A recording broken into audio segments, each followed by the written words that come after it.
দিল্লিতে press conference করবেন, সেখানে বক্তব্য রাখবেন। গতকাল তিনি রেখেছেন অডিও বক্তব্য। Global journalist club of south Asia তাদের প্রোগ্রামে সেখানে বক্তব্য রাখা হয়েছে। আমরা বিশ্বাস করি এটি ভারতের নীতি নির্ধারকদের অ্যারেঞ্জমেন্টেই এই কাজটা করা হয়েছে। কারণ শেখ হাসিনা বাংলাদেশের থেকে পলাতক একজন আসামি, তার মৃত্যুদণ্ড হয়েছে, তার যাবজ্জীবন কারাদণ্ড হয়েছে এবং নানা খুনের মামলা, দুর্নীতির মামলায় তার বিচার চলছে। সে একটি দেশে পালিয়ে গেছে। সেখানে আমাদের 2013 সালে এক্সট্রাডিশন যে আইন, সেই আইনের মাধ্যমে শেখ হাসিনাকে ফেরত দেওয়া যায়, এই জন্য সরকার চিঠি দিয়েছে, কিন্তু সেই চিঠির কোনো জবাব দেওয়া হয়নি। একজন পলাতক আসামিকে প্রত্যাবাসনের জন্য, তাকে ফিরিয়ে দেওয়ার জন্য যে আইন, সে আইন এবং দুই দেশ সেটাতে সই করেছে, এগ্রিমেন্ট করছে, অথচ তারপরেও তাকে ফিরিয়ে না দিয়ে তাকে রাজনীতি করার সুযোগ করে দেওয়া হচ্ছে। এইটা আমি মনে করি আমাদের জাতীয় সার্বভৌমত্বের প্রতি একটা অপমান। পারলে বহু করোনা রোগী আরও সুস্থ হতে পারতেন। এই জুলুমের মধ্যেও ড্যাব তার পথ পরিক্রমা চালিয়ে এসেছে এবং অতিক্রম করেছে এক ভয়ঙ্কর দুঃশাসন। বন্ধুরা আমার, যখন আমরা শুনি যে শেখ হাসিনা দিল্লিতে প্রেস কনফারেন্স করবেন, সেখানে বক্তব্য রাখবেন, গতকাল তিনি রেখেছেন অডিও বক্তব্য। Global journalist club of south Asia তাদের প্রোগ্রামে সেখানে বক্তব্য রাখা হয়েছে। আমরা বিশ্বাস করি এটি ভারতের নীতি নির্ধারকদের অ্যারেঞ্জমেন্টেই এই কাজটা করা হয়েছে। কারণ শেখ হাসিনা বাংলাদেশের থেকে পলাতক একজন আসামি, তার মৃত্যুদণ্ড হয়েছে, তার যাবজ্জীবন কারাদণ্ড হয়েছে এবং নানা খুনের মামলা, দুর্নীতির মামলায় তার বিচার চলছে। সে একটি দেশে পালিয়ে গেছে। সেখানে আমাদের 2013 সালে এক্সট্রাডিশন যে আইন, সেই আইনের মাধ্যমে শেখ হাসিনাকে ফেরত দেওয়া যায়, এই জন্য সরকার চিঠি দিয়েছে, কিন্তু সেই চিঠির কোনো জবাব দেওয়া হয়নি। একজন পলাতক আসামিকে প্রত্যাবাসনের জন্য, তাকে ফিরিয়ে দেওয়ার জন্য যে আইন, সে আইন এবং দুই দেশ সেটাতে সই করেছে, এগ্রিমেন্ট করছে, অথচ তারপরেও তাকে ফিরিয়ে না দিয়ে তাকে রাজনীতি করার সুযোগ করে দেওয়া হচ্ছে। এইটা আমি মনে করি আমাদের জাতীয় সার্বভৌমত্বের প্রতি একটা অপমান।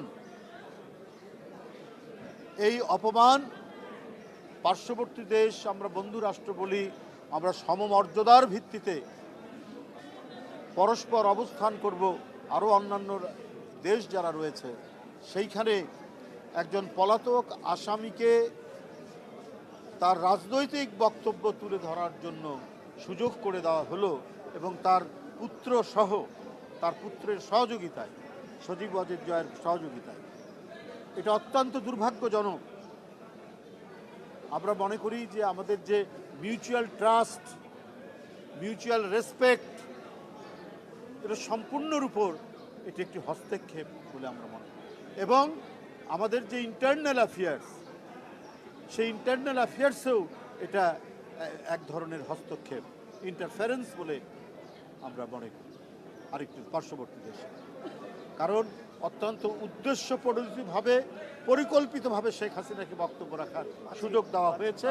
অথচ এই সংবাদ যখন আমরা পেলাম, বাংলাদেশ সরকার পেয়েছে, সরকারের পক্ষ থেকে পররাষ্ট্র মন্ত্রণালয় বিষয়টি অবহিত করেছে ভারতের সরকারকে, কিন্তু সেটিতে সাড়া না দিয়ে ভারত সরকার 5ই আগস্ট, যেই দিন তার পতনের দিন, যেদিন এই দেশে একটি তুমুল আন্দোলন, গণতন্ত্রের জন্য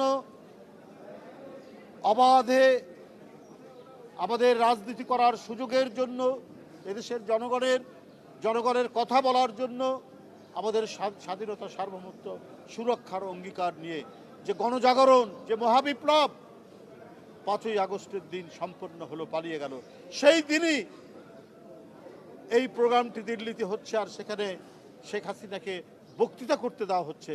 এটা সম্পূর্ণরূপে ভারতীয় নীতি নির্ধারকদের পরিকল্পিত একটি বিষয়।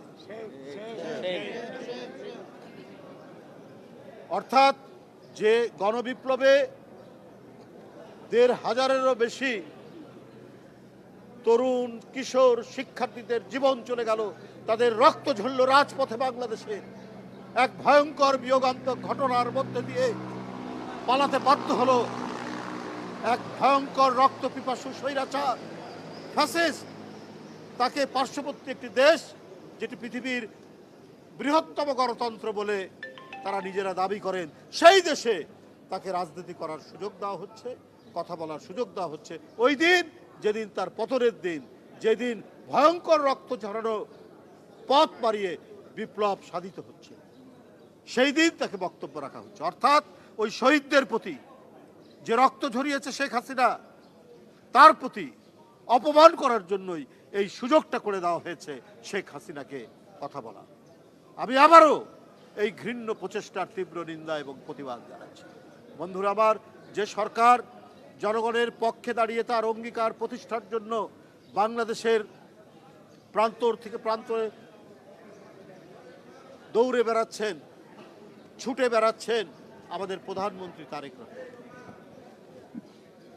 বন্ধুরা আমার, যে সময়ে বাংলাদেশে একটি গণতান্ত্রিক রাষ্ট্র এবং সমাজ বিনির্মাণের বড় উদ্যোগ দেখা দিয়েছে, যে সময়ে আরও বেশি গণতন্ত্রের জন্য সংবিধানের প্রয়োজনীয় যে সংশোধনী, সেটা নিয়ে পার্লামেন্টে কমিটি গঠন করা হয়েছে এবং এইটার উপর আলাপ আলোচনা চলবে, বিরোধী দলকে আমন্ত্রণ জানানো হয়েছে, ইত্যাদি বিষয়গুলো যখন চলছে, অর্থাৎ জনগণের যে অ্যাসপিরেশন, জনগণের যে আকাঙ্ক্ষা এবং জুলাই চার্টারের মধ্যে দিয়ে যে আপনার যে অ্যাসপিরেশন, আকাঙ্ক্ষাটা যেটি তৈরি হয়েছে, সেটি বাস্তবায়নের পথে দেশ যখন এগিয়ে যাচ্ছে, তখন এই পলাতক ফ্যাসিস্টকে কথা বলার সুযোগ দেওয়া পার্শ্ববর্তী একটি দেশ, এটা আমরা মনে করি বাংলাদেশের স্বাধীনতার প্রতি অপমানজনক আচরণ করা।